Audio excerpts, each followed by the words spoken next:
to see you all here. Delighted to have Duke and Wendy here. They're doing a pretty intensive months in Scotland here, talking to park crowds the whole time so far, so I'm absolutely delighted that they've made the effort to come up to Orkney, the furthest north talk they're doing, and the only island there isn't as well. So I'm absolutely delighted to have them.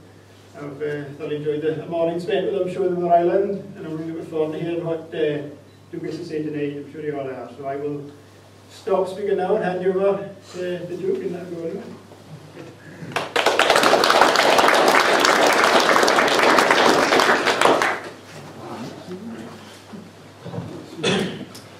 Good evening, ladies and gentlemen. It's a real pleasure to be here. Before I go any further, I'd just like to acknowledge the sponsors of this tour. The Royal Agricultural Society of Scotland, the RSABI, I think the National Farmers Union have been involved, and I'd like to locally, and John Scott and Jane Craigie. Just unbelievably good group of people to support us. We were quite excited to be coming here, of course. I said to them, you can work me as hard as you like, and I've taken that on board. And you know, the organisation and background to this tour has just been outstanding. Locally here, I'd like to I thank David and Peter Moss and his family. We've just had a wonderful meal around there. The hosting of Wendy and I, since we arrived in this country just over 2 weeks ago, has been extraordinary, and we're very humbled by that.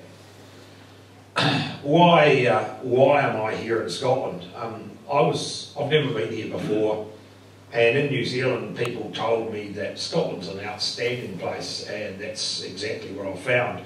I was also told that the people of Scotland are the closest people to us New Zealanders of anywhere in the world, and I'm agreeing with that. We're very close to our mates across in Australia, but they talk a bit differently to us. I say, "G'day mate, how you going?" Australia's sort of more Americanised than us New Zealanders, and I kind of think that we're sort of somewhere between the Aussies and you, and so that's awesome. The other reason is that I wanted to come here and talk about my journey in life, which hasn't been all that great at times. It's going pretty well now, but I had a patch of time where it wasn't that flash. And spread the message. It's okay to say I'm not okay. That's kind of an instinct process. In New Zealand a few years ago, one of our great All Blacks, John Kerwin, hopped up one day and said, I suffered from depression for years. When you thought I was scoring tries and I was on top of the world, I was actually crying into my pillow. I'd go home from a game when you thought I was a hero, and I'd be debating whether I was going to drive my car straight into the side of the motorway. I was in a hell of a place. When a mine breaks, as mine did, it's not much fun. It's the worst place I've ever been. So that's kind of round of why I'm here. I want to accelerate the language in this area around creating permission for people to say they're not okay if you're not. And if you can get your social process to that stage, then there's some seats in the front here, guys. You can come sit right up here where I can get straight into you later on. Look at that, just every time a coconut. David here's the only one that trusts me, and he's only going, you're a fool. Isn't that strange? You know, just a few hours in the truck and he's prepared to sit this close. I just can't believe it. You stupid man. Anyway, I've called my talk tonight, Embracing Risk and Navigating Change, Building a More Resilient Future. Is there anyone here from the local council at all? Do you have a council here that sort of runs the roads and stuff? Oh yeah, well, right. You got a good sense of humour? When I was leaving Blenheim, which is our hometown in the northern part of the South Island, I thought I'd just pop round to the council and just fix up a little bill that I had to pay them. And I walked in the front door, and as I was walking in, two of their, are you a resource consent officer?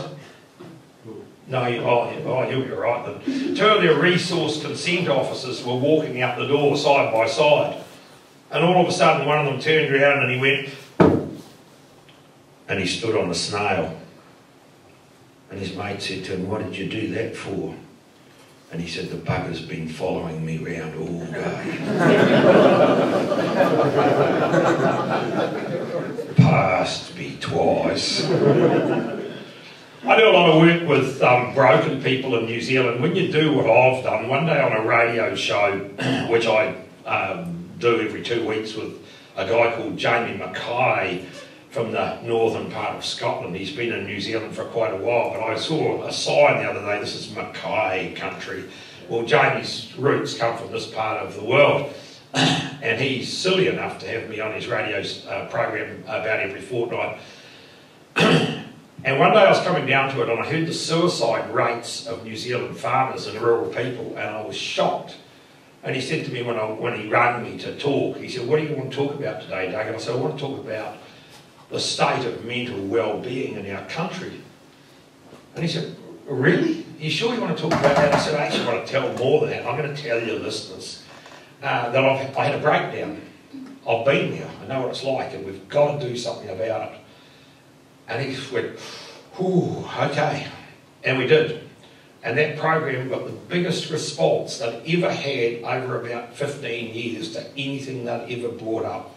So what it was giving permission to stand up and say, "Look, I'm really worried about my brother. I'm worried about my sister. I'm worried about my father. I'm worried about my wife. I'm worried about my next door neighbour.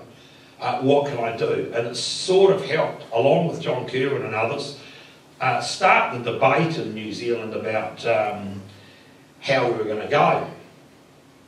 And so I started a new journey in New Zealand of where I've been wanting to talk about dryland plants and changing farming and bringing a whole lot of new process into farming and agriculture. I started getting requests to talk about mental health, and it's just gone on from there. And just before I left also, I got a ring from a group that had been working with 3 18-year-old boys. And they said, "Doug, could you come into Blenheim and do an assessment on these boys?" And I said, "Yeah, I can do that. What exactly do you want me to do?" And they said, "You decide what you want to do. You just come in." And I thought, well, I'll just create a list of questions. So I went in there, they introduced me to these 3 boys. They were looking a bit nervous, and I said to them, "Just come in this other room, and I'm just going to ask you a few questions and see how you're travelling and how you're feeling." I said, "The first question is, what's 3 times 3? And I directed it to the first boy, and he looked at me, he said, oh, Doug." He said, "Is that the hardest question you've got first, or what?" I said, "No, it's not that hard. 3 times 3, what is it?" And he said, "Oh, gee, I think the answer's 274. And I thought, oh, I haven't done much work with him. He's not really quite on beam. And so I turned to the next boy and he said, "You're not going to ask me that same question, Doug, are you?" And I said, "Yeah, what's 3 times 3? And he said, "Oh, Doug," he said, "I was hoping that you might have asked me something easier." He said, I think I know the answer. It's Tuesday." Right. And I turned to the third boy and he was squirming in his chair, dying to tell me the answer. I said, "Mate, I think you know the answer." He said, "It's easy, Doug, it's 9. I said, "Awesome. For the benefit of the other 2 that just didn't get it right, could you explain to me how you worked that out?" He said, "Oh, it's dead simple. It's 274 minus Tuesday." So let's get into it. This sort of thing happens to me all the time. I go around the place and people who are not travelling well come to me and say, "Doug, I want to tell you my story." They want to tell me their current story. It's nearly always sad. "Doug, I'm really struggling. I used to be a happy person, but this is what's going on in my life." And it nearly always takes about an hour for them to tell me what their current story is. I just listen and they download to me. "I'm so unhappy, I feel terrible. I used to be a really happy person." And then I say to them, "Tell me about your past story. Tell me about your story in the past." And the first thing they say to me is, "Doug, I used to have this really happy life that was going so well. Nearly always, this is what happens, because they come to me because they know that I've been there.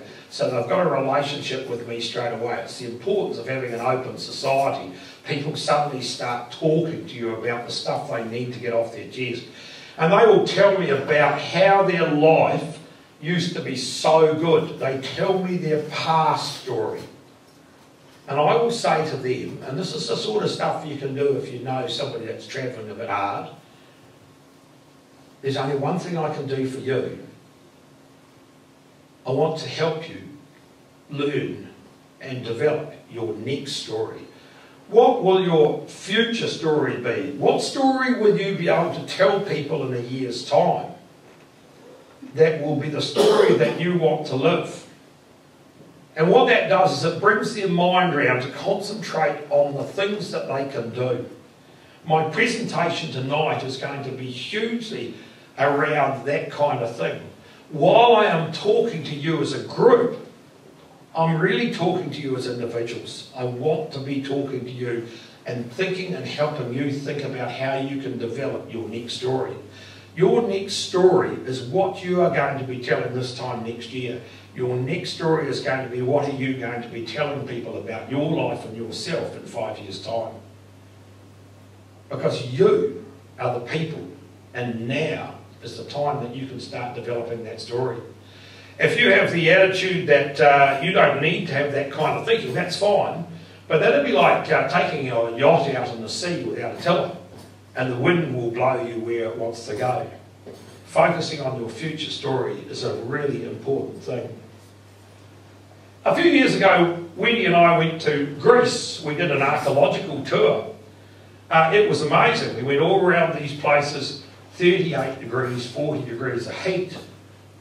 And they were showing us one place after another, all these places that used to be great.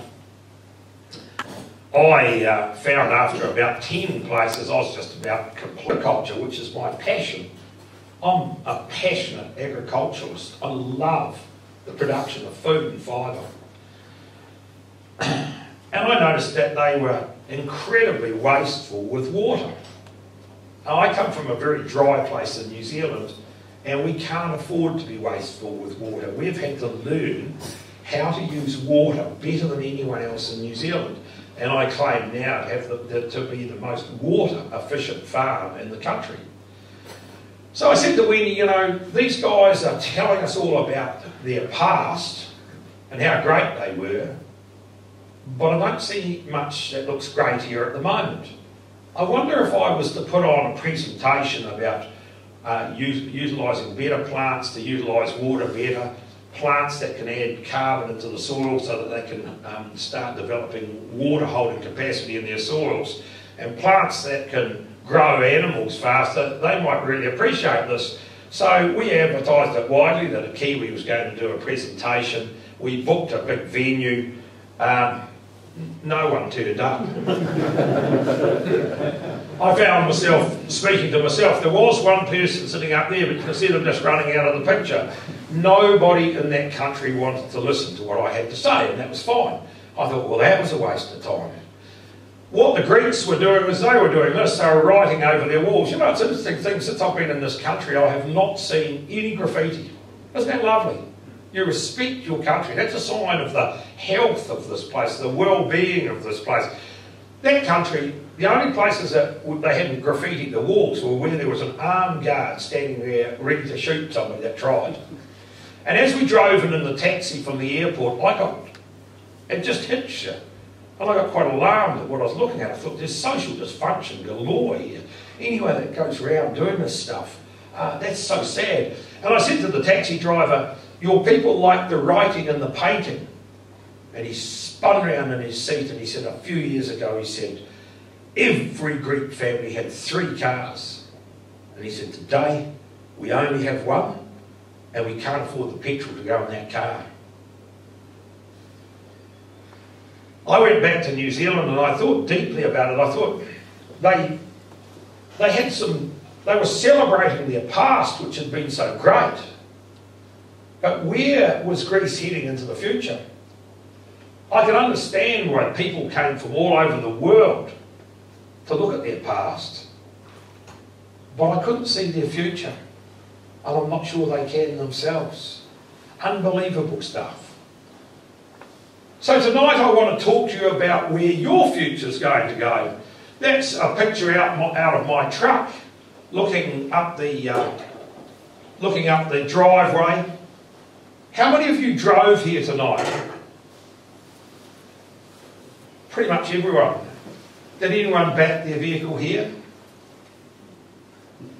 Why didn't you back? It's hard, isn't it? Why do we drive our vehicle forward?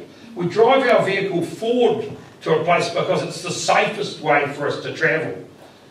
Tonight I want to put the challenge to you, that's also true of life. When I look at that windscreen, that is the proportion that the Greeks should have had, that Doug Avery has at the moment and all the time.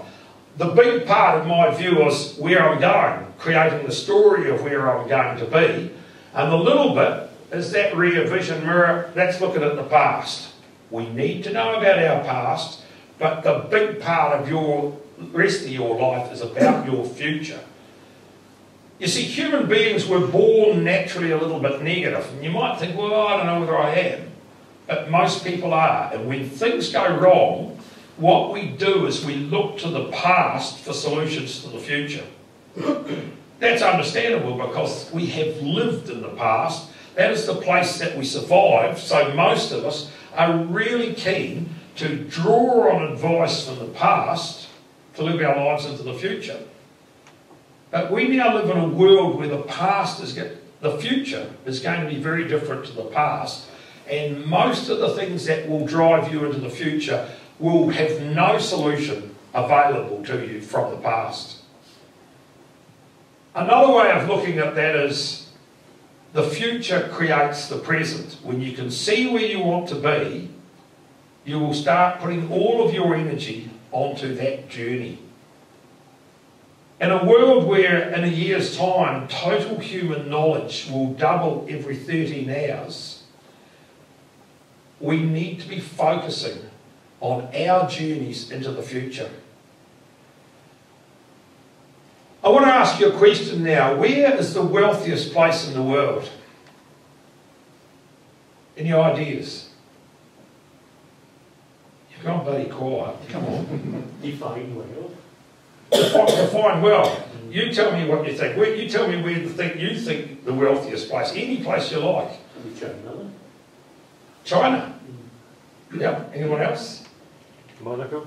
Monaco? That's often comes up. Those two often come up. A lot of people often say when I ask that question, they say, home, I'll show you where I think it is. It's that place there.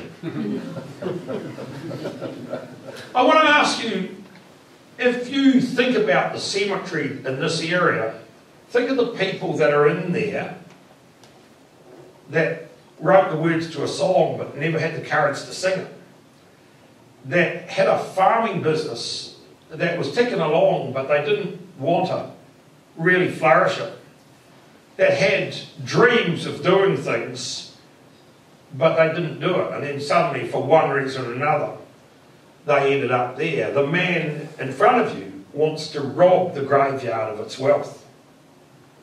On the 3rd of January this year, I did a eulogy for my mother at her funeral. I stood beside her casket and I put my hand on it and I said to the people that were there, my mother, who was 98 years and 10 days old when she died, inside of this box is the poorest contribution to the graveyard I've ever seen. My mother had the wisdom to leave her life in life. So I want to put the first challenge. You and I don't know when our luck's going to run out and we're going to be finished.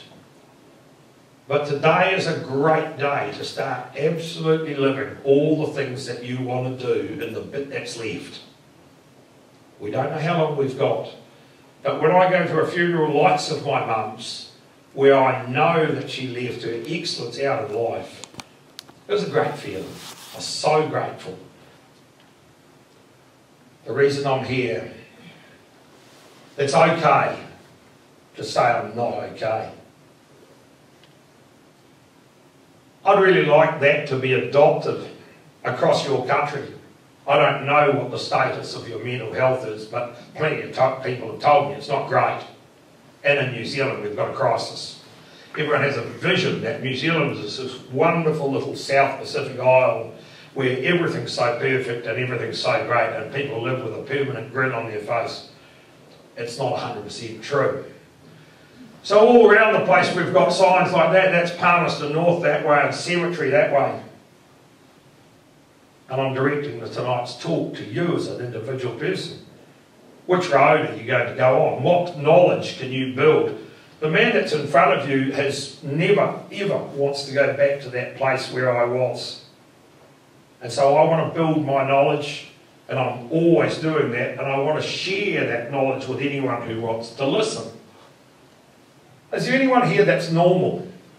Is anyone here normal? Gee, how rushed to put your hands up. I didn't expect to find. I'm so grateful there are not many normal people in Scotland, because I was normal once for 2 minutes. It was the worst place I've ever been in my life.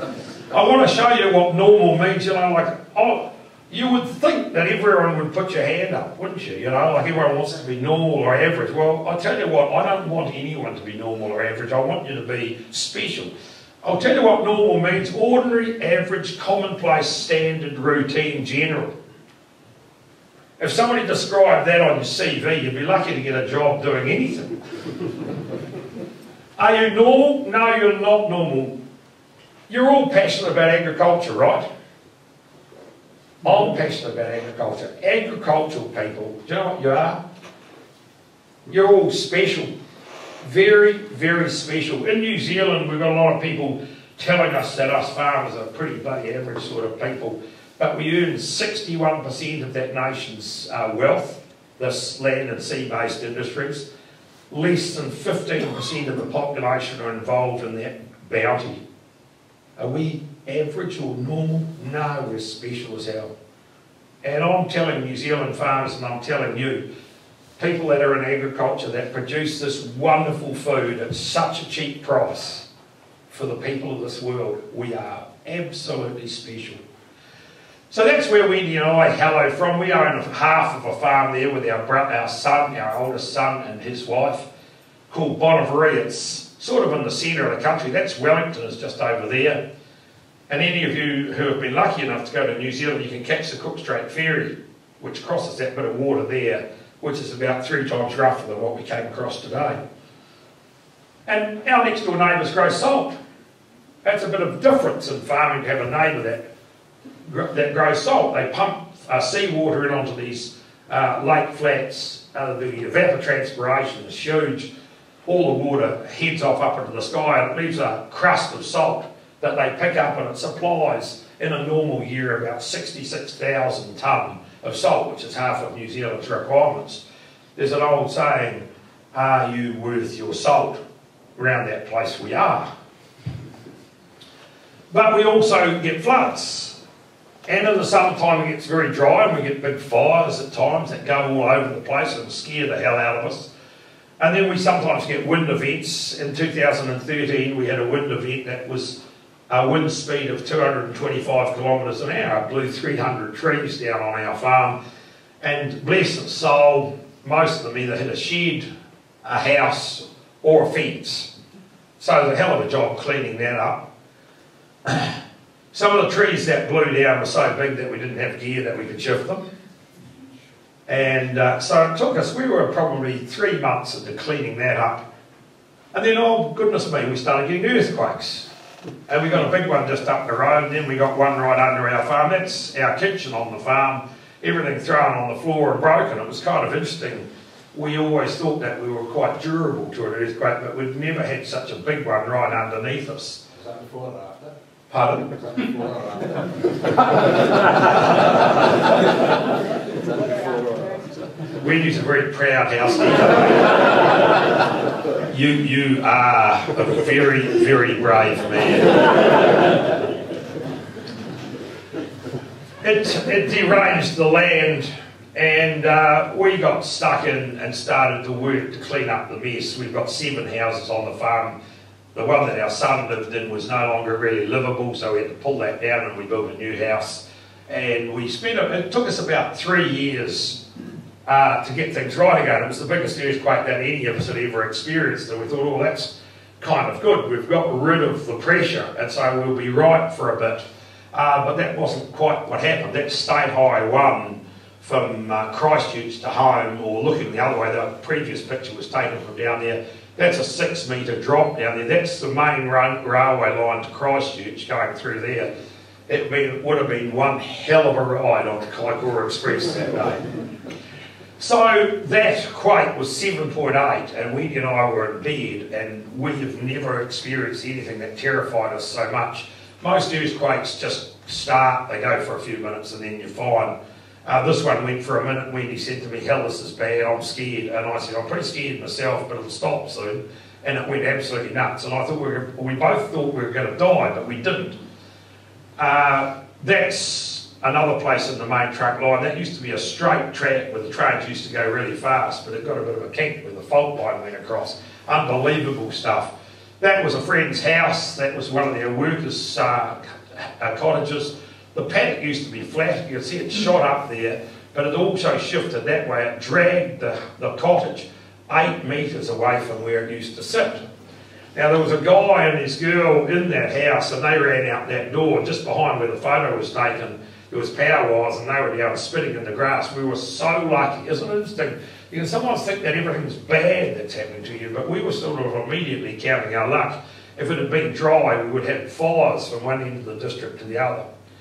That was an amazing earthquake. It unzipped the earth for about 260 kilometres. And every person who had studied seismology and the likes in the world got on the first plane they could and came to that area. And they got really angry with us farmers because we were out there patching everything up and levelling it all off. And they wanted to measure it how it was. That's another friend, his farm, that used to be a green hillside, and it all slid forward down in here. He supplies me with my lime for the farm, and that disclosed that was just a whole hill of lime, and I rang him up and said, can we get a discount on the price? we can see how much you've got. There was a whole lot of cattle and sheep on that hill, and some of them just fell down cracks, never to be seen again. But there was a little toadstool left up there in one place, and there was 2 cows and a calf sitting on the top of this. And it made world news. It went all over the world, these 2 cows. And his wife wrote a book, Moo Moo and the Little Calf too. And they sold 40,000 copies. It became a bestseller. This is the sea coastline. The sea level used to come up to there. That's full tide now, and there's a 3 metre gap. And you can see that guy there, he went power hunting. He needed a step ladder to get the ones that were up the top. Unbelievable stuff. We live in a country which is still being born. You have the advantage of huge stability. If you got an earthquake like that anywhere in Britain, the death toll would be horrific, absolutely horrific. Your houses wouldn't stay standing up. Who knows what bahika means? Does anyone know what bahika means? I'll tell you what it means. Bend over, here it comes again. I started to realise that we just live on this ever-evolving process, and I'm so grateful that I've done as much as I've done for my life to be more resilient. You see, the old me wouldn't have handled much of that. And I guess that's why I do what I'm doing now. I want to grow greater resilience, particularly in rural communities. So what got me and tipped me over was a drought. It lasted 8 years. It was the worst drought recorded in New Zealand in recorded time. War broke out between the sheep that we run and the land that we run the sheep on. What happened between this year here and that year there, we had 17 out of 20 years we didn't get our average rainfall. We got this big spike in the middle, and I was joyous. I thought it's all going to be right, but that sent us into a wrong process again. When the clouds rolled in, they didn't bring us rain, they just brought us ugly messages. It was a tough period of time. I did quite well for 3 years. But I only ever had one job I wanted to be good at, and that was a farmer. And I was robbed of satisfaction in my life year after year after year. It was terrible. That's a picture of my neighbour's place. He didn't destock and he destroyed his farm. A battle lost, but not the war. And in 1998, that was Doug Avery, and this is my mortgage and my commitments to my family. I could not pull my life card. Hopeless situation. I always look at a farming business as having three legs: an environmental leg, a financial leg, and a social leg. When one of the legs on my three-legged stool broke down, I wept. And I discovered three people I've never met before. I call them the three ugly sisters: envy, anger, and blame. They are the emotions of brokenness. If you feel any of those emotions, ask yourself why and do something about them. If you're envious of other people, if you're angry at other people, or if you're blameful, they are not normal good emotions. They are destructive emotions. And I started to suffer from fear. But it wasn't long before I realised fear has two meanings: forget everything and run, or face everything and rise. The world is made up of people who turn up. I was sitting on a ridge one day with a very good friend, and he said to me, "Doug, there's as much opportunity out there now as there's ever been. It's just have you the eyes to see it." I said, "Could you say that to me again?" And he repeated it. I said, "I want to write it down." And I put it beside my computer, and when I got up in the morning to check my emails, I would ask myself, I would read this and say, but what is my opportunity? Where is it? I can't see it. I don't know what to do to make this work. And then I realised that doesn't show up red on this. Isn't that interesting? I realised that I didn't even understand why I was farming anymore, because I was so unhappy with my life. If I stand here like this, feet together and arms apart, what is that letter? It's Y, isn't it? And where's the centre of my Y? My head and my heart. And I've lost the drive, even the ability. And we've got a Maori word called mana. It means the purpose of your life. I've lost my purpose. I was a ship at sea with no direction. I started looking at my future and I saw that sign. One road had average. I'd already been on that road. That's sort of like your normal road. It was the worst place I'd ever been. And the other one had memorable.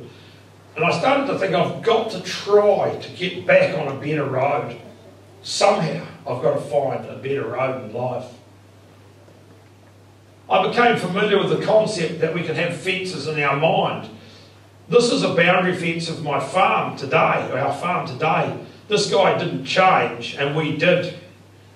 His farm in the last period of time has been earning $280 per hectare if he was lucky. And we changed, and we were earning, in more recent times, $3,000 a hectare. It's going higher per year, that is. It's getting higher all the time. That's another picture. That's our boundary fence there. The guy on this side, if I'd stood with here, just on the road here, and looked up that fence a few years ago, there was no difference. You wouldn't have picked a side. In the last 18 years, he's earned $5,000 per hectare in that whole 18 years. Not enough to feed a mouse. And by comparison, we would have earned $45,000 in the same time. When we started our journey of change, there was probably only 2 degrees difference in our direction. But if you head 2 degrees smarter in life than somebody else or your own direction, over a period of time, 18 years down, you are miles apart. So I want to talk to you now about mindfulness. If you'd talked to me at that time about mindfulness, I would have thought you were getting a bit soft. But I was the one that had got a bit soft. I was the broken one. I recently became knowledgeable about a thing called neuroplasticity. I have a bit of trouble saying that second word, so excuse me. When you go home, Google neuroplasticity and watch a couple of little videos that are on there. Awesome stuff.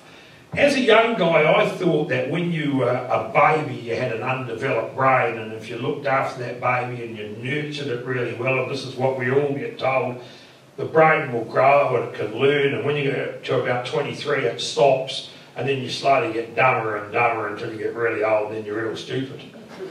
I'm sorry about the older ones in here, but this is what I thought happened. But the good news for all of you is that's not actually true. About 10 years ago, they discovered this thing called neuroplasticity, which they're convinced, and it's true, I'm sure it's true, your mind is capable of growing and improving right into your old age, just like a muscle on your arm. If you don't keep fit and exercise, you slowly lose your skeletal muscles. Same thing with your brain if you don't work it. Now the brain is a bit like anything else in the body. It actually wants to be as lazy as it possibly can, and it wants to direct the messaging that it's getting from all your senses, your eyes, your ears, your nose, smell, all these things that are giving you the information, wants to direct them to whatever part of the brain is the easiest. And if you're a negative thinking kind of person, which can develop easily in our lives, you start thinking, well, you know, I've tried this and it doesn't work, and I've tried something else and that doesn't work, I'm a bit of a failure and I ain't really very good at anything anymore. And you start kind of messaging the lizard part of your brain, the messaging's going down there, which is at the back, and that's a dangerous place. And so the highway to the negative part of your brain starts opening up. And just like a busy road, it's the easiest place for the brain to channel anything that happens in your life. You immediately send it to the back. And inside of your ear, just inside here, there's another funny thing with a bit of a difficult name, the amygdala. And the amygdala is a little diamond of a thing, and it doesn't like being irritated. And if there's all this negative stuff coming in, it activates and starts producing chemicals, instructs your body to produce chemicals that make you feel worse. So all of you will have had an experience in your life where something absolutely special happened to you, and you could just feel the glow shift from your prefrontal cortex down here through your body, and you think, oh my God, that's wonderful. Somebody just said something nice to you, or you saw something that was really nice. Same thing in the opposite way happens when the amygdala activates and starts producing those chemicals. You feel rubbish. And no matter how hard you try, you just keep feeling rubbish. And if you get like that, you're probably going to need medicated to stop the production of those nasty chemicals and give yourself a chance to reframe your life. So that's where I went. I didn't end up taking pills, but I finally one day got some light at the end of the tunnel and could see that I had a bit of a future, and slowly but surely I struggled my way back onto the board. Now, if you're a positive person, and if you can learn how to turn negativity into positiveness as often as you can, the highway in your brain from all your senses to the happy place starts to get busy. And it becomes the busy travelled highway. And so when you hear good news or hear bad news, it will naturally, more often than not, divert to your prefrontal cortex in here, which is your happy place, and you'll feel good. You'll feel empowered. You'll think, I've got a problem, but I can come up with a solution. It's only the wording between allowing yourself to think negatively or positively that can change the natural process that occurs in what I call your top paddock up here. Your top paddock is the bit between this ear and that one. And it's the most valuable paddock you've got on your farm. So when you go home tonight, Google that, and it'll explain it far better than I can, and it only takes 4 or 5 minutes to run one of those through. So we have in the world 2 knowledge groups, and I like to separate them. Hard knowledge, that's your maths and science and stuff. So in New Zealand, farmers are very, very knowledgeable about fertility and fertiliser and genetics and all these amazing things. And then we've got another knowledge zone, which is soft knowledge. And we're appallingly bad at it. And I can tell you one thing, if you don't know how to manage your emotional well-being when something happens in your life that's worse than bad, you'll be in trouble. And I go back to my friend Paul. You would have thought winning the Hawke's Bay Farm of the Year would have been the ultimate prize. But the trouble with that man is he worked so hard to achieve that, he couldn't come off his peak. And he worked on until he was in oblivion. He started to doubt his competency. He was only weeks away from winning this thing, and he suffered this massive loss of confidence and ability. And do you know what that did to the people of that part of New Zealand? It destroyed their confidence in themselves. Because the man that they thought was a rock was gone. And everyone asked the question, if that can happen to him, how safe am I? And that lady said to me, don't let Paul's life go in vain, Doug. And it won't. Because what Paul did for all of us is he made all of us realise that we need to spend time on our emotional well-being. Not the kind of manly stuff that in New Zealand we talked about. But you know what? Our All Blacks are all over that every day. Part of their day, every day, is on their emotional wellness. You don't see them running around kissing each other quite yet, but that will come. So I think there's not only fences out on the farm that have got different things happening, but there's fences in the mind. And a lot of the people that front up to me, I've seen them just a few days before looking like that. But when they tell me their current story, it's about this guy up here. Teddy. I'm sad, Doug. I don't know what I'm going to do. Resilience is your ability to bounce forward from your troubles. That's why it's so important to grow resilience. Resilience is not something that you get up on Monday morning and think, I'm going to go along and listen to Doug Avery and a couple of other people and read a book or two and watch a video, and by Friday afternoon I'm going to be that punched up with resilience. I'll be right for the rest of my life. Resilience is an attitude and a state of mind. And you can choose whether you want to have a resilient life or whether you want to just be floating around the world best you can. I'm just going to read out 8 things that resilient people do not do. They don't waste their time feeling sorry for themselves. They don't shy away from change. They don't waste time on things they can't control. They don't dwell on the past. You know, I could have, after those earthquakes, I could have been telling people my sad story for months. But you know what? I started immediately saying we're going to fix this up, and when we fix it up, we're going to be better than we were before. We are going to bounce forward. After the first earthquake, we decided that. I was so grateful when the second earthquake came, because if we hadn't, and we hadn't got rid of a lot of the things that we had that were so dangerous to us, I think the Kaikoura earthquake, we would have been in big, big trouble. They don't make the same mistakes over and over and over. We all make mistakes. That's just human nature. That's when you're trying really hard, you'll make more mistakes. They don't resent other people's success. We have a lot of people in New Zealand who are what I call tall poppy syndrome. They think everyone that's been successful was somehow cheated. For me, successful people are my best friends. I want to find out, how do you make this success? I'll never agree with everybody, but I'm hungry to mix and mingle with successful people. They don't give up after failure. Failure is a part of driving for success. No person I know who is successful ever hit gold the first time out.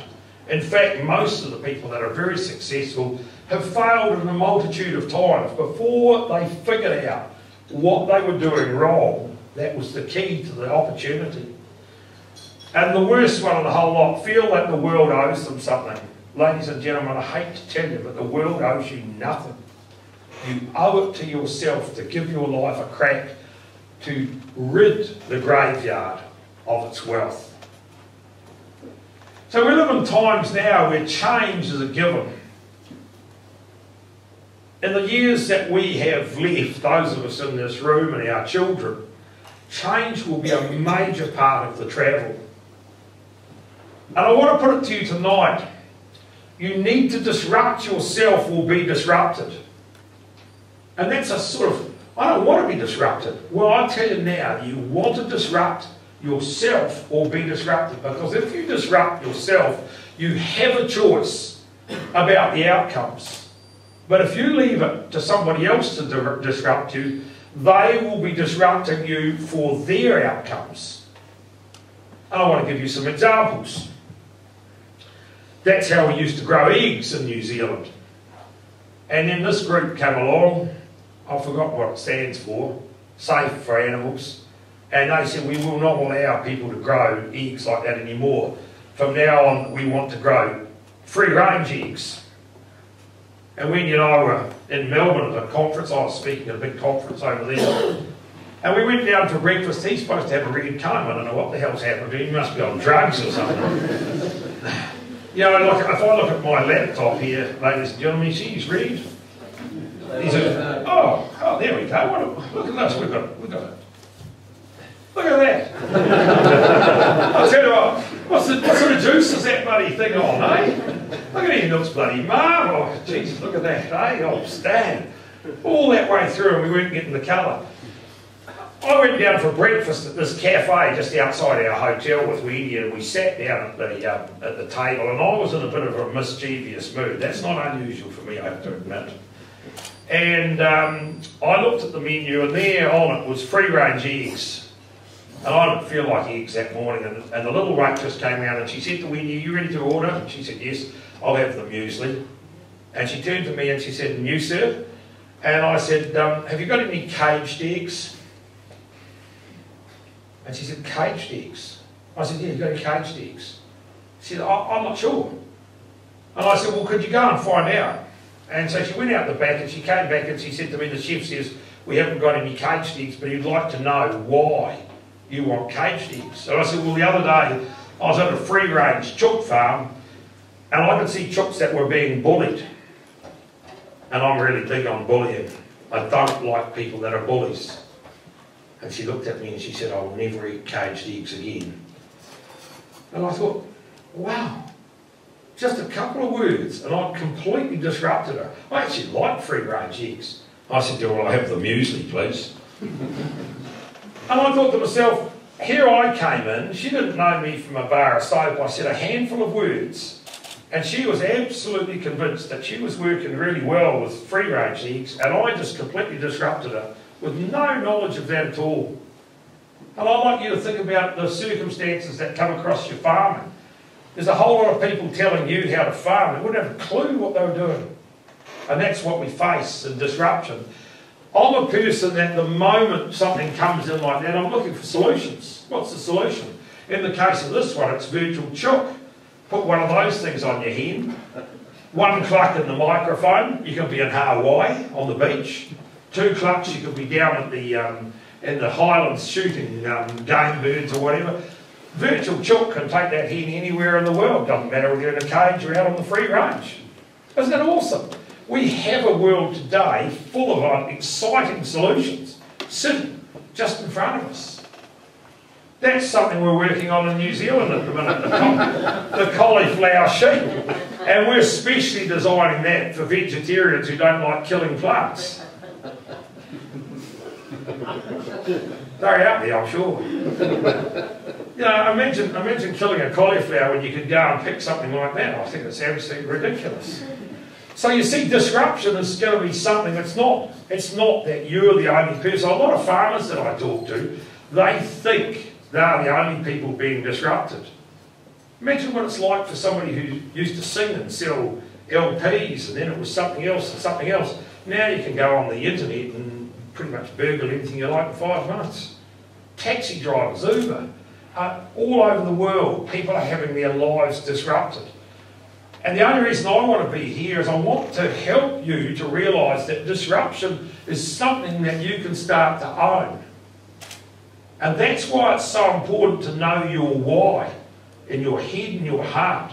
Because if you know your why, when somebody comes along to disrupt you, you'll know where you're going to fit on that. If somebody says, "Well, you know, I don't think you should eat sheep anymore," you say, "I actually quite like the cauliflower sheep that they're breeding in New Zealand. They're vegetarian. They only look like meat." And then we've got this dear girl here. I'm just going to get quite close to read that. Wear your own skin and let animals keep theirs. That's Alicia Silverstone, a film star. She says, I'd rather go naked than wear wool. I put the proposition to some of my mates. What do you think about that? And they said, oh, we don't care if she runs around like that for the rest of her life.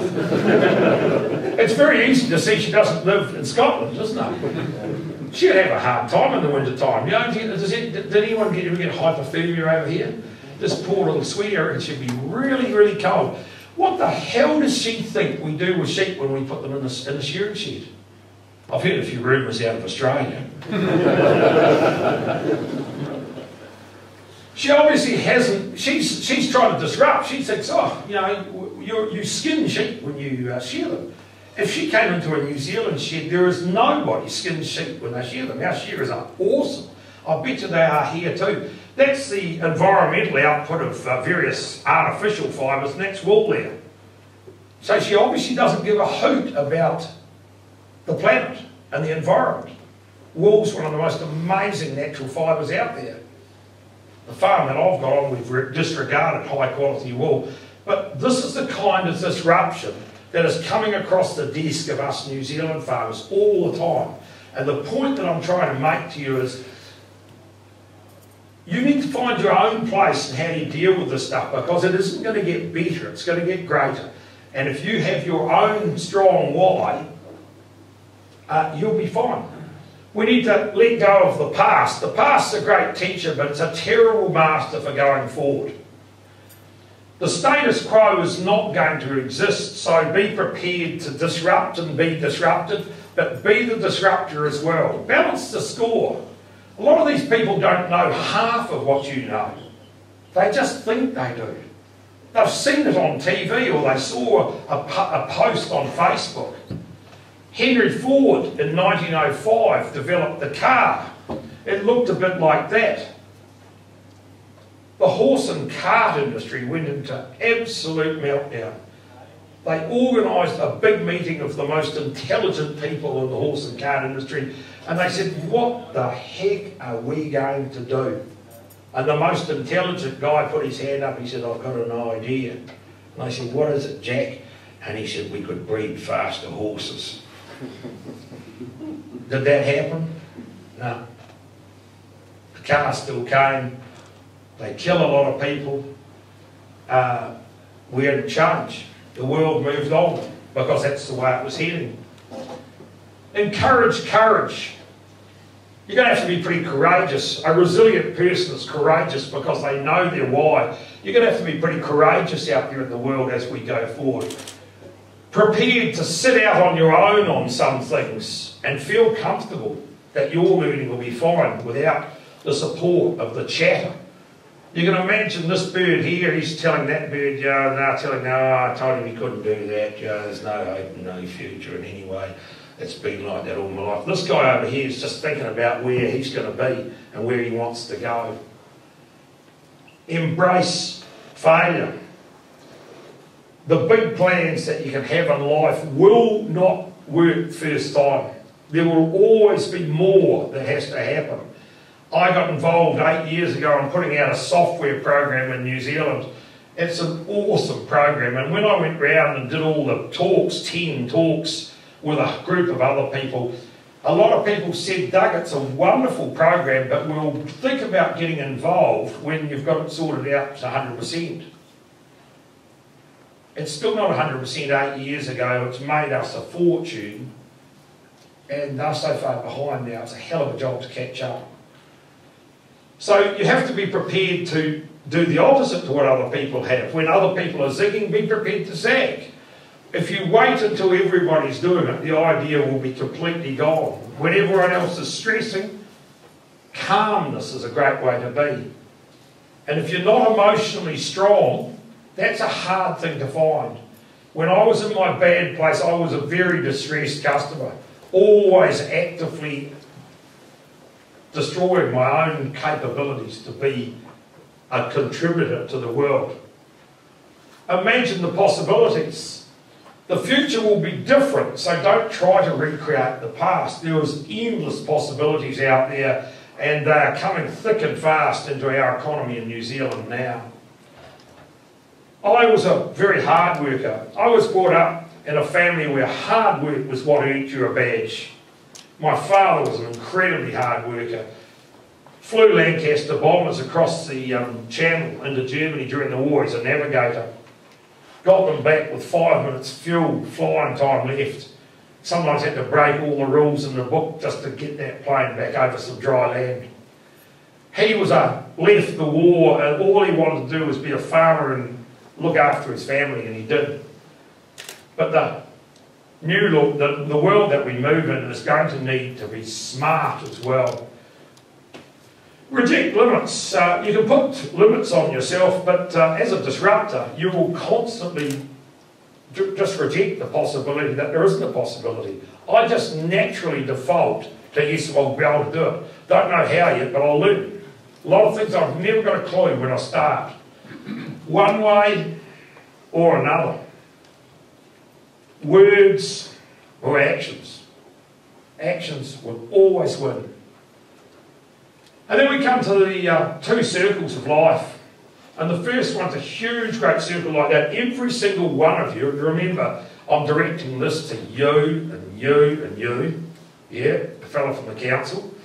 And the guy down the back there. And everybody else. I'm directing this. You all have a circle of concern. That's the things that you are concerned about. In New Zealand, we're always worried that we'll lose the Rugby World Cup, and we often do. A lot of people in the world are worried about this guy with a special haircut. A lot of people have told me since I've been in Scotland about the beast from the east and the destruction that it caused. And a lot of other people have told me they're worrying about Brexit. Is there anyone in this room that can change the weather? Is there anyone in this room that can change Brexit? Is there anyone in this room that can get a better hairstyle for Donald Trump? See, those are things that we just carry around with us in our lives. I often think of myself as having all these concerns and they're hanging off my shoulders like helium balloons. And I've got 2 pairs of scissors, one in each hand. And I think about each balloon as being an individual problem or concern. And I ask myself, is that something I can fix or not? And if it's not, I get the scissors and cut them and they bugger off. Leave me alone. And then I feel, oh gee, I've got more time to think of the ones that do matter. And what happened to Doug Avery is he suddenly realised that I needed to concentrate when I was in my bad place on my circle of influence. Write them down, the things that you can influence. And I started to write a list of things that I could influence in our business. Like, how do we use water better? What could we do to improve our utilisation of water? And as I started to find solutions to that, we started to grow plants that were speeding up the way lambs grew. And next thing we were growing plants that utilised water better and doubled the speed of which lambs grew. And that meant that we could finish all of our lambs and get them off the property before our big monkey in the room or elephant in the room is dry summers. Yours is probably winter. Same sort of problems, different times of the year. Everybody's got solutions. And if you put all your mental energy into here, that's where I started tonight, ladies and gentlemen. What is the things that you can tell your story about? The solutions. Not all the concerns, but the solutions to tomorrow.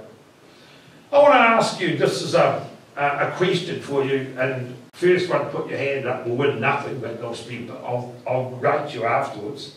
I'll get you a cup of tea. What was life expectancy in New Zealand in 1800? Yes, yell it out.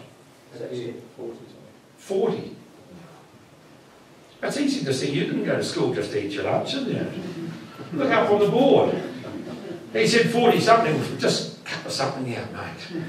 He's a scholar, this guy. He's been sitting up there, like, hands folded like little Johnny in the front of the class. He's awesome. Just hang around afterwards, mate, and I'll get your name. Oh, I can do it.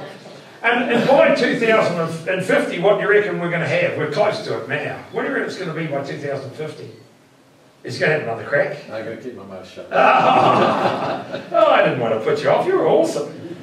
Have a guess, somebody. 80. That's very close. I'm going to give you 9 out of 10, 84.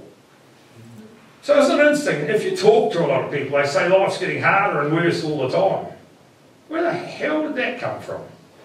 It's not happening in our country. In our country, a lifespan of a human being is getting greater and greater and greater. I love living. I delight. Every morning when I wake up, I feel grateful that I'm here. So in 1800 in New Zealand, if you would just say working in the wagon industry, horse and cart industry, which is just because we're talking about it before, in 1 year you could become a master craftsman at building wagon wheels if you worked with a very good person that 1 year's training, and you could learn how to make wagon wheels, and that would serve you and give you an income to provide for your family for the whole of your life. And today, in that same country, you can expect to be retrained 6 or 7 times to be able to keep up to pretty much any job. Because all of our industries now are changing exponentially and dynamically. There is no industry in our country that has that kind of span. And this is one of the reasons why we need to be more resilient, and we need to learn a lot about coping with change. Because if you can't cope with change in a world where your expectation of life is going to be greater, but your need to keep retraining is going to get more constant, you're going to struggle. It's going to be really, really hard. And it's going to be more important to accept change than pretty much anything else that will happen to you. Or you might choose to be like that. That's fine. You can stay there. You can go and be like that. Bucket over the head. These guys are startled. Old Jack here, he had a great life. I think it might be Susie. A great life planned, but not looking to the future, not having a plan of how they're going to live going forward is going to cause trouble, because we've probably got what we call hockey stick change. Here we are in the 1800s, nothing changed from year to year much until things like Ford came along. That was only a little change and then we started, but we've got a lot of change. And here we are up here, and no one knows for sure just where things are going to go. Which way is change going to go? It might go out there. If that happens, well, that will be okay, but it will still be quite hard. But the great worry you need to have is what happens if change goes there and you're out here. You didn't change. That's what you call outside of the circle, living outside of the curve, and it's a dangerous place. So what sort of mindset have you got? There are really only 2 mindsets. There's a resistant mindset. That's the negative one that says, I don't think I can cope with this change, and I don't really want to, and I don't think that this guy in front of us is talking truth. We're not going to have that sort of change. And there's a resilient mindset, doesn't really know what's going to happen, but is open to the concept that whatever's going to be put on their plate, they're going to have a crack at it. Both lots of mindset get that. What do you reckon that is? I see you mouth it. Do you want to say it louder, or should I leave it to me? He said that's shit. He's dead right. Shit happens to both lots of people. These guys here don't think that happens, but it happens to both lots. The difference is, these guys over here think it's a problem. Anything that happens to them is always a problem. I knew this was going to happen to me. And these guys over here look at it as an opportunity. I had to shift myself from being a person who saw everything that happened to me as yet another problem to looking at it as yet another opportunity. My 5 years with depression is the luckiest thing that ever happened to me, because when I came right, I taught myself, with the help of others, to think a different way. And the difference that I've had over time is unbelievable. So my aim in life is to turn people around and create a lot more people who look to what they can do in life. And then I discovered this beauty. That's the dice of life. And if you look, and if I kick that over, it's got risk on every face. It's not like a playing dice. And people say to me, if I change, that'll create risk. But I say to them, if you don't change, work out what that risk will be. You see, it's easy to be fearful of change. But if you are outside the curve, and the people that come and see mostly to me in New Zealand are people who have not evaluated the risk of not changing, of not being worldly aware, of not being open to new ideas and new technologies. So when I started to be a bit successful again and things got really going well, I wanted to go out and change the way farmers operated on the eastern seaboard of New Zealand, where it's quite dry in the summers. I wanted to splash this new learning I had out there, and I would go along and tell people about what I was doing, because I wanted to change what their thoughts were, and hoping that I would drag their actions across and they would do things differently. I wanted to create wealth in that country like I was starting to get myself. But the moment I was gone, they went back to thinking, he's lucky and I can't do this. And I got really disappointed. I thought, I'm wasting my life. What will I do? Shall I give up? I'm not making any impression on these people. And then I suddenly realised that what I wasn't doing is I wasn't changing what those people believed. And I realised I was attacking those people in the wrong place. I was trying to change their thoughts, but their belief system, which came from their heart, was still stuck in the past. And so I started challenging people in New Zealand with the kind of talk that I'm doing here tonight. Just worrying you a bit about what you believe. I don't want to tell you what you should. I just want you to reevaluate that process. And what actually happened then is when people shifted their beliefs a wee bit and thought, well, maybe I have to change a wee bit, then their thoughts came across, then their actions came across. Next thing, they were starting to create this highway to the happy place, because the results they were getting were more in tune with today's world. You're going bloody quiet on me. So that's what I call critical thinking. It's about having the capabilities of getting your own top paddock in tip-top shape, being resilient, having the capabilities when shit happens to you to bounce forward, to take the shit in and realise that's happened to everybody here, but I am going to create a more resilient person out of this. And the quickest way to do it is with a mentor. That's to surround yourself with people who have the capabilities of helping you think.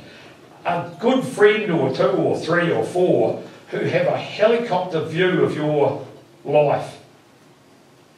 And the time to create those relationships is while you're travelling well, so that when things go wrong, you can ring them up and say, mate, I've just had a bad day. What's happened, Jack? Oh, I've just found out that we've got something in the cattle or whatever. And you say, well, I'll tell you what, remember, you're not on your own here and I can help you, and you've got that process. Now, I've never been to a place before in my life where geese cause as much trouble as they have here. Everywhere else I go in the world, people love geese. And today I've told that geese aren't much fun. There's a picture of geese. Teachings from geese. Now, I reckon that tonight I'm going to have the toughest job selling this concept. Everybody else loves this story, and tonight you're going to say, bloody geese eat all my feet. Geese fly that V. I saw, since I've been in your beautiful island, I've seen more geese in one day than I've seen in my life. Aren't they lovely? And they fly on that V. Do you know why they fly on the V? They're collaborating and working together. Why do they do that? Does anyone here know? This is why they're such a pest. Because they know that working in that V, this front one's doing all the hard work and all these others are getting the lift off that front one. They get 71 more flying distance because they fly on a V than they would if they flew on their own. Now, if you want to disrupt them, teach them how not to do that. But you probably have a job. Look at the size heads they've got. They wouldn't be a pest if they weren't clever, would they? So they're clever little beasts. They are flying that V and getting 71% more flying distance, which enables them to be a very successful group. When they fly over, and I was out in the paddock near today, I could hear them. What do they do? Honk. What's that? They're communicating. What sort of communicating? I'll tell you what I think it is. It's positive honking of the one in the front. They're all the ones at the back. These guys down here are honking that one on the front. Keep flying. We're loving the free ride. It's a bit like cycling, how they all get in a row and the ones at the back are only doing half work. But it's also because they're quite intelligent. It's the ones in the back saying to the one at the front, give us a yell when you need us to fly the front. And my old mate Paul that I told you about, he never knew how to do that. That's the only thing that man didn't know. And he flew the front until he was so exhausted, he lost all his will to live in life. He didn't want to die. He just didn't want to feel so bad any longer. This is real, folks. And if you want to have a happy life, I suggest you go home and think about who you've got in your V. And if you haven't got anyone, think about who you could have in your V and create a relationship while you're feeling good and everything's going great, so that when the day comes and your luck runs out, you've got a bit of a problem, it might be big or small, you know the telephone numbers of at least 2 people on your V that you can give a ring. And the man in front of you flies with a V all the time. Just set up a new company, Wendy and I, a few years ago, and I want it to get really big. And the only way I can run that is to get people in my V that know the stuff that I don't, so that we can fly high and far and further. I said to my son, well, this new company we've set up will be bigger than the farm in 3 years, and he went, huh. Not very impressed at all. I want you to all stand up, please. Everybody. You've been sitting there for a while, and I want you to turn and hug the person next to you. I'll just come over and give you a hug. And you just turn and give them a hug.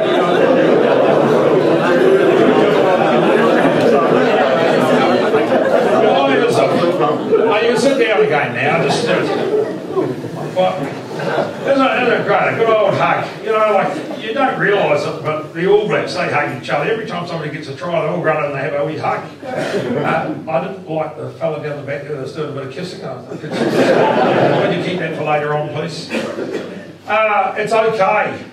It's okay as a human being to allow some of your heart to go out into the world. You don't have to be the big, tough, strong man. It's okay to say I'm not okay. It's okay to give hugs. It's a wonderful, wonderful way of releasing a bit of emotion. You're probably wondering who this guy is. He's got red hair. That's what happens when you live and bring kids up beside Salt Lake. That's our youngest son, and he's a grain broker in Western Australia. When he's a little boy, he had a great friend called Jack, and Jack and him just couldn't be separated. Every time they got a chance, Mum, can I have Jack to stay for the night? And Jack's mum got, Mum, can I have Richard to stay every night? The two of them just joined at the hip. And when they got to the end of primary school, Richard went to Nelson Boys College, and Jack went away to Christ College, which were in different towns. And every time they came home, they would join and enjoy each other's company. And when Jack got to 17, he was killed in a car accident, and it deeply affected this boy here of ours. We knew that it affected him, but we didn't know how badly. And I was at a conference in Australia one day, and he was invited to be a keynote speaker, because he does crazy things and people want to hear what he does. And he told the people about this story, and I was listening to my own son at about 28, 29, 30 years of age, telling people stuff I didn't know. And he told the people about Jack. And he said, when Jack died, I realised that life could be stolen. That the graveyard got a guy who had so much to give me and the rest of the world so cheaply. And I decided from that day on, every year, to do something that absolutely challenged me. He started doing amazing things, climbing mountains, climbing ice, getting an ice guy, and the next day knocking off one of our biggest mountains in New Zealand. He started to do all sorts of stuff. And after 5 years, he suddenly realised everything that he tried to do, he succeeded in. And he realised that he could not cheat himself and say, I'm taking on a challenge, because he had no failure. He succeeded in everything he wanted to do. And he thought, I need to take up something that I can't necessarily win at all. So he started running, and he started to have experienced regular failure. He was in northwestern Australia, and a fire swept the course, and he was found by track marshals after he had outrun the front of flames that was coming his way, unconscious, and was taken 102 km to a hospital and brought back with saline and drips. He was dragged on another occasion 1,000 kilometres in Australia after running in 38 degrees heat and 3% humidity, urinating blood, and rushed to a hospital. Crazy stuff. And I used to worry, like how we both did, about what he was doing.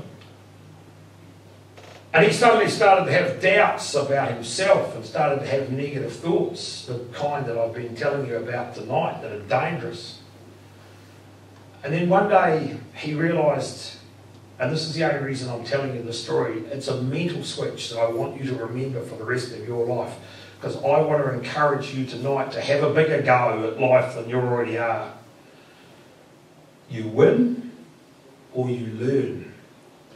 You only fail or lose if you don't learn. And that is applicable to every life endeavour you ever have. You only lose if you don't learn. So we all want to win, but often as not, we won't win the first time. But you don't lose or fail if you learn. That's a mental switch. It's a great way of giving this little top paddock of yours a break from feeling negative. Because I want you to also remember that where the information's going is hellish important to your well-being. And if you become like me, where everything that happens, you think, well, there'll be an opportunity in this somewhere. I can't just see it at the moment in amongst all the bodies that are around my feet, but we'll find something will come okay out of it. And it's an awesome way to live, even though sometimes you still go through heartbreak. You win or you learn. Life, ladies and gentlemen, is a journey of peaks and valleys. So somebody said to me over here, you call it peaks and troughs. We are travelling along this road and dreaming of being on top of Mount Cook in New Zealand. It's a pretty impressive mountain. When I was a little boy, I said to my mum, I want to climb One Tree Hill at the end of our valley. I don't know how we got that name for it. And she said to me, Doug, you're too little and it's too far and I don't want you to do it. But I didn't like Mum telling me not to do things, and it wasn't long before I was together with a wee group and we were climbing the last ridge to the mountain. But I realised that it was way harder than I thought. I thought, Mum's right, but because Mum had said don't do it, I wanted to do it. And soon I was standing on top of that hill, by that tree, looking over the lush green pastures of Lake Grasmere. But the truth of life is no one can stay on a peak. There is nothing to sustain life on a peak. And no matter how good you feel when you achieve your peaks, you will always have to come off to a valley. That picture was taken in Peru. Wendy and I had just climbed to 4,500 metres. And we had to come down to the valley, and I didn't want to leave. It was so good up there. But I knew that in the night time it was going to freeze and we had nothing to do that could sustain us up there. So we had to go all the way down to that valley. But I looked across and I saw that peak over there and I thought, gee, that would take far more skills to learn to climb. And I was so reluctant to return to the valley, but we went down in there. And when you look at that from down in the valley, it looked like an absolute monster. And that's actually the journey that we face in life. It's peaks and valleys. And there is no way you can come from the peak on this side to the peak on the other side without returning to a valley. And one of the great learnings for me was to accept that we mostly live in valleys. And if you accept that valleys are a great place to live and spend most of your time, and recognise that there are places where you can rest and relax, But more importantly, these are the places where you can start to learn to climb whatever the next peak is in life. And you always need to have something that you're looking forward to achieving. It's a healthy, healthy way to live. And now when I go down to the bottom of the road in front of our house, and I look back up at what I thought was a massive peak when I was a little boy, I look beyond and I see another peak. And when I climbed up there that day and I turned and looked behind me, I thought one day I want to climb that peak. And I've climbed it 7 times. And guess what? When you get on top of that peak, back further where you can't see, there are higher mountains to climb. That is the journey of our life. Your aspirations might change, but accept that your valleys are a part of a great journey. Just be comfortable when you find yourself travelling in a valley. If I was a science professor at a university, I'd use the sigmoid curve. You're coming along here, you meet a beautiful woman, or a man, whichever sex you are, or both if you're one of them. Shut up, Doug. That's not very politically correct, is it? I'm sorry. And you're going along here, you're getting your business going, it's going really, really well.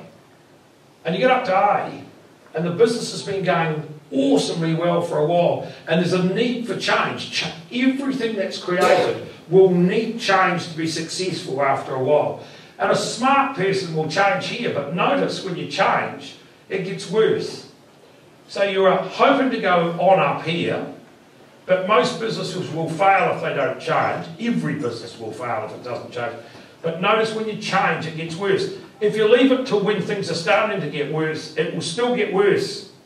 And that's because to change, you need to change your thinking. It requires mental energy, and it often requires quite a bit of money.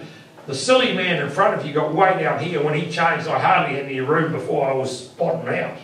Finished. No farming anymore, son. Don't know what would have happened if that had been my case. But the reason I showed this slide is because of the point F or the point I.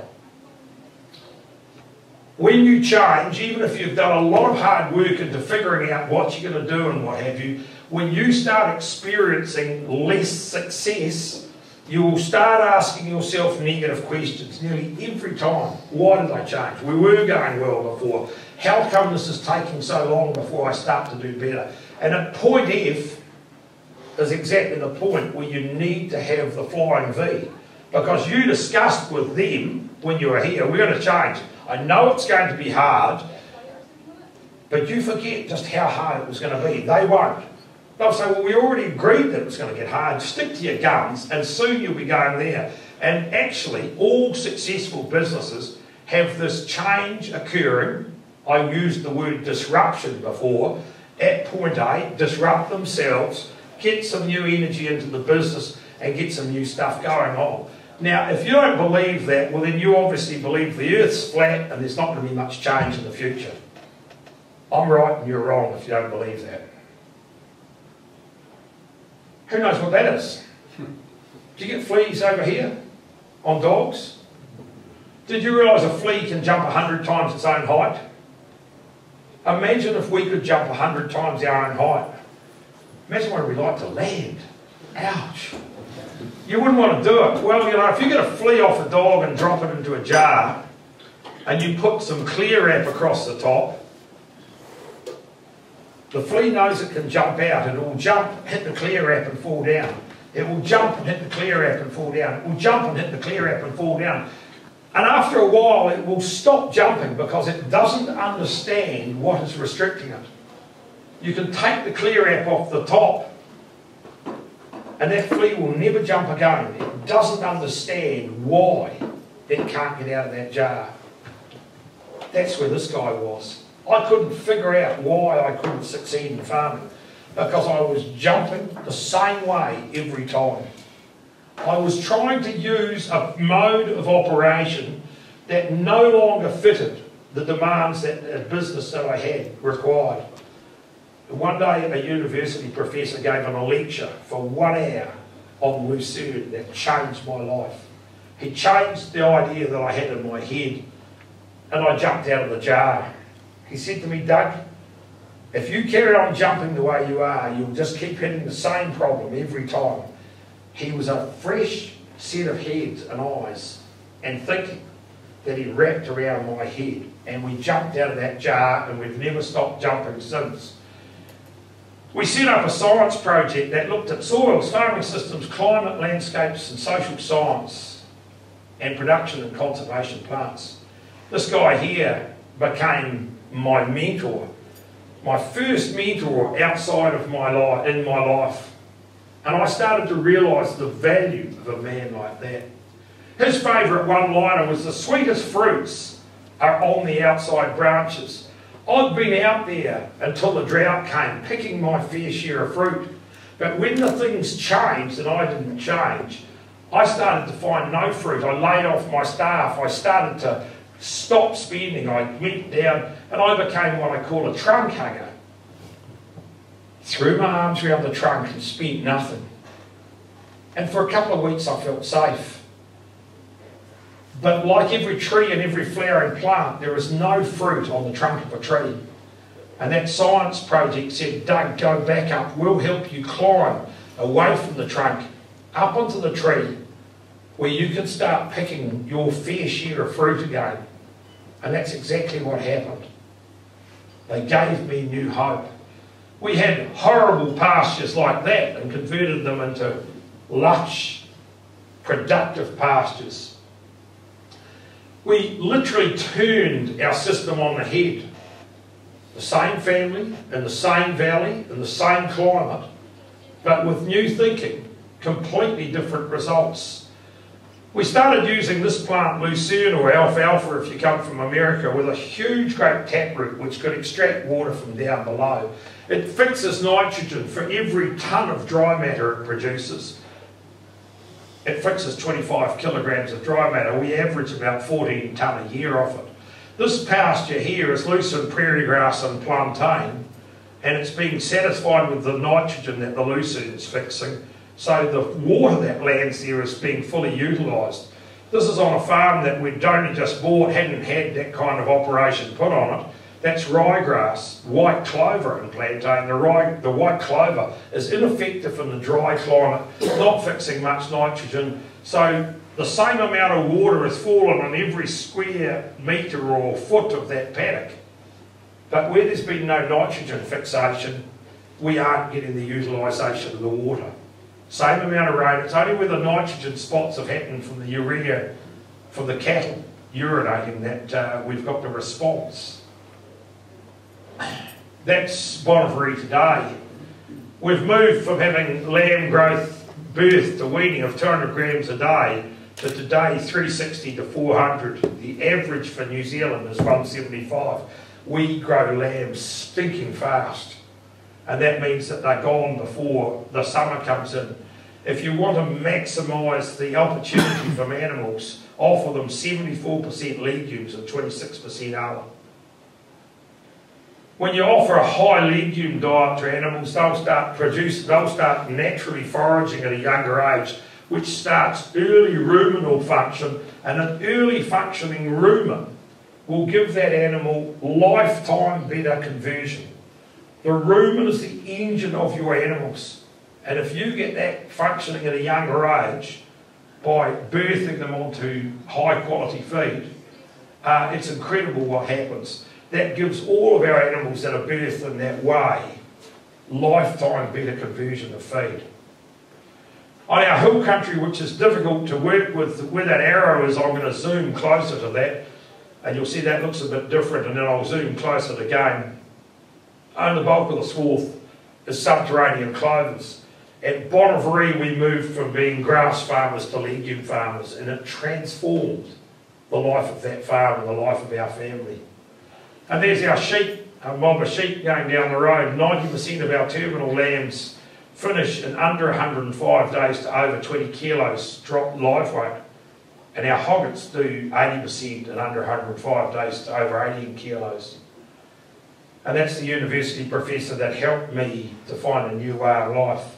He's just been in Geneva talking to the European scientists about the work that was done at home and on other places. And that's a typical scene on our farm, young cattle, and the majority of that pasture in the background there is legume. And we do a lot of Frisian bulls on Lucerne, that's Lucerne behind, and there's ewes and lambs on there as well. Awesome.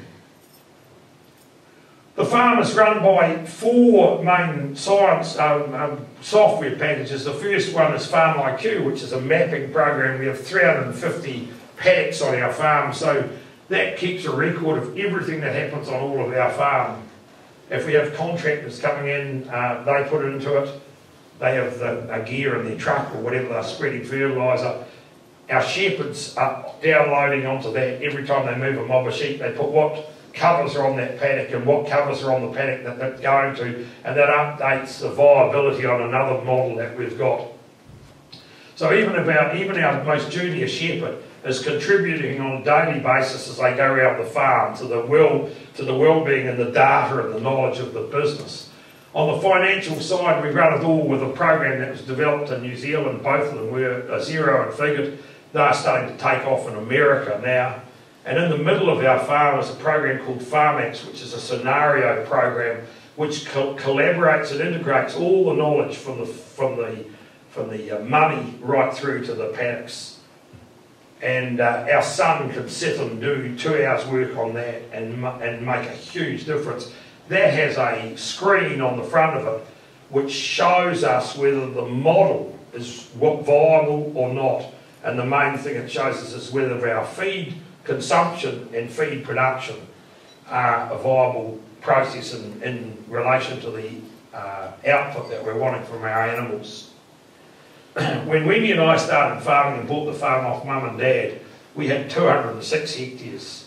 When we left the farm, and we still owned 50% of it in conjunction with our son and his wife, when we left the farm in April, we were farming 2,300 hectares and 19,000 stock units.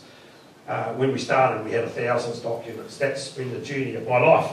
And the only way you can have that sort of growth is to have that kind of technology. Is the opportunity in farming too right there? It's huge. And these smart tools are the way to go. We still get dry weather. This is 2015.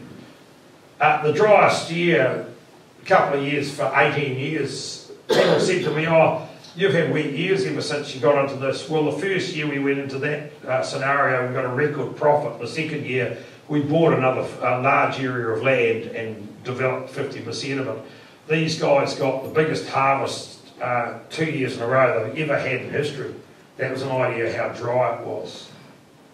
Going into 2015, we had our banks full. There's a lot of banks on a farm. There's the money bank, the water bank, the fertiliser bank, the stock condition bank, the relationship bank, the way that you work with other people. The 3 most important things in life and business: relationships, relationships, relationships. And the emotional bank of the people. We don't work long, hard hours. We work smart hours. We keep ourselves well. Success is not the key to happiness. Happiness is the key to success. If you love what you do, you will be successful. How many of you can relate to that?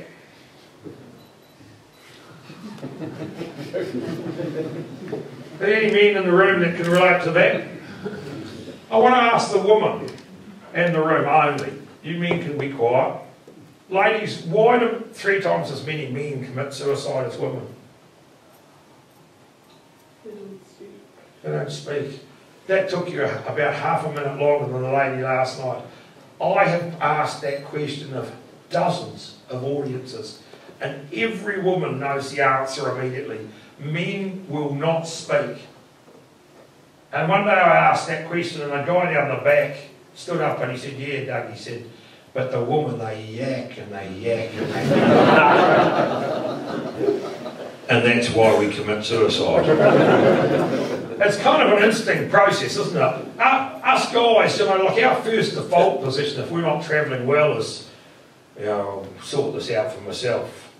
It's a really, really bad way to go, guys. The reason I'm in Scotland is I want to make it okay to say I'm not okay. So in New Zealand, I don't know what it's like here, but we've got a thing like that. We've got suicide, which is ugly up the top, and we've got this huge bulk of depression, which is holding us back as a country. People that are fearful about stuff, and there's no justification to a lot of their fears. What causes depression is stress. When stress gets out of control. Stress is a really good emotion. It gets you out of bed, it's good for you. But when it turns to damn right ugly depression, it's dangerous. And what I want to do is burn away at the depression so that the iceberg sinks. And that's the only way you'll get rid of that up there.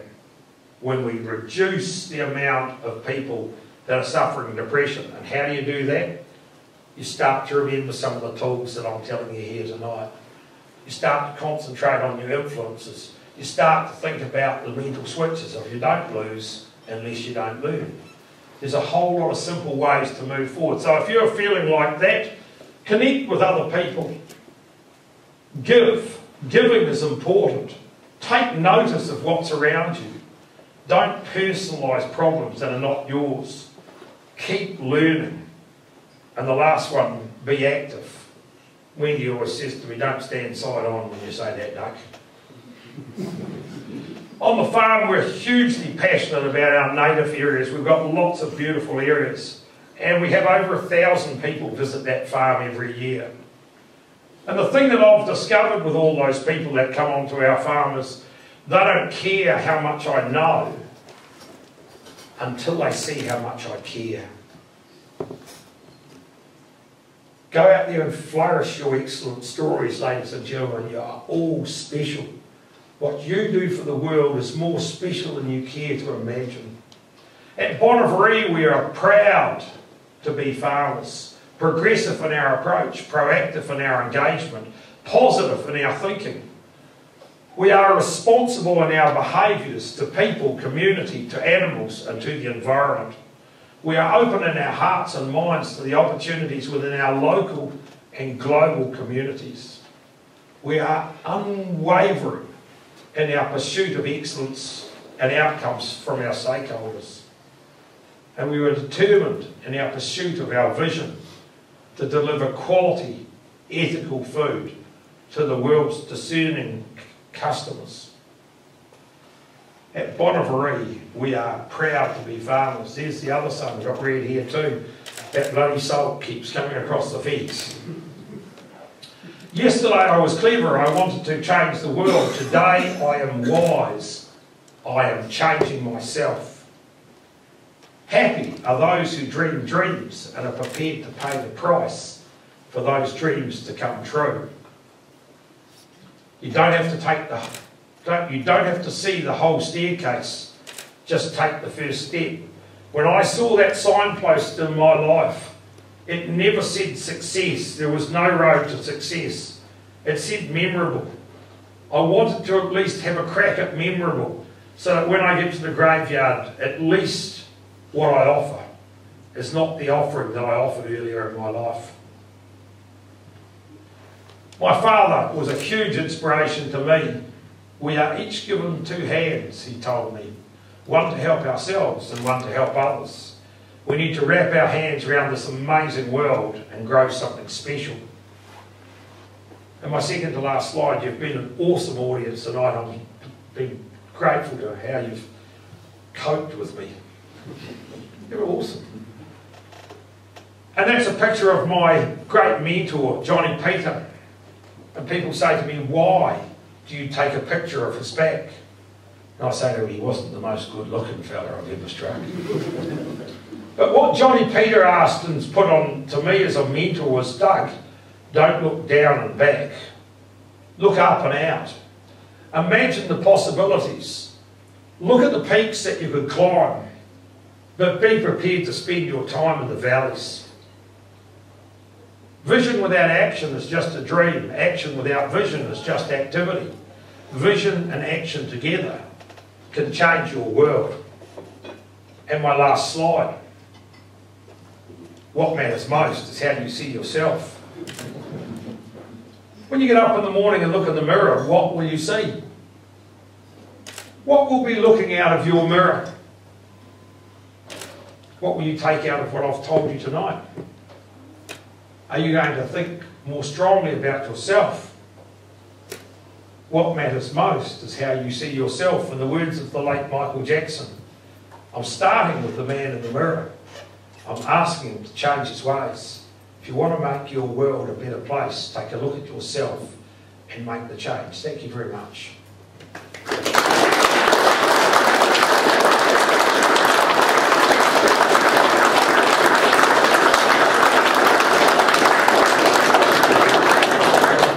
Has anyone got any questions?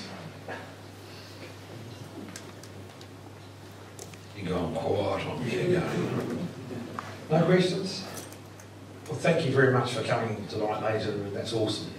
Cheers.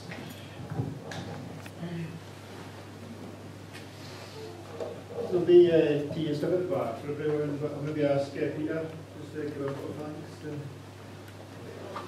Okay.